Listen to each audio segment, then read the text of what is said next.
Natagpuan na po ang labi ng isang lalaki na matay sa sunog sa San Juan. Lasing umano ang biktima ng magliyabang sunog. Mayulat on the spot si June Veneracion. June?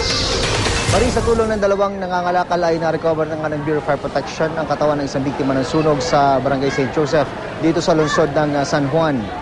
Sunog na sunog ang katawan ng biktima na kinalalang si Wilfredo Dinero Jr.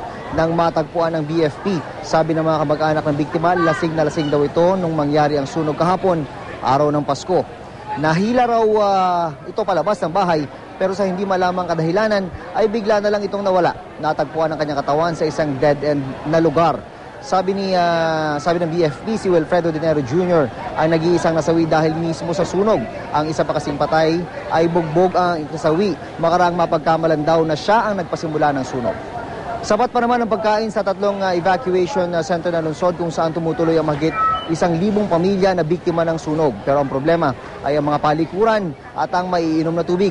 Sa evacuation center nga sa Barangay Corazon de Jesus, isa lang ang gumagana sa tatlong palikuran. Barado kasi ang dalawa. Ang solusyon ng city government, magpadala ng mga portable toilet para magamit ng mga evacuees.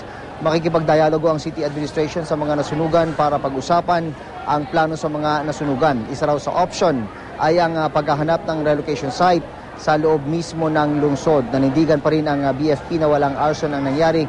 Isang pinagdarong kandila raw ng isang bata ang talagang pinagmulan ng malaking sunod. Sa mga sandaling ito ay nagpapatuloy ang relief operation dito sa basketball court na ito na nagsisilbing evacuation center para sa mga nasunugan nga sa Barangay St. Joseph. At ulitin lang natin, wala pong problema dun sa supply ng pagkain. Ang talagang kailangan ng mga tao dito ay yung maiinom na tubig at syempre yung mga siguro yung mga used clothing. Yan, kailangan po talaga nila yan dahil halos wala hong naisalba itong mga residenteng ito nang dumating ang sunog sa kanilang lugar nung araw mismo ng Pasko.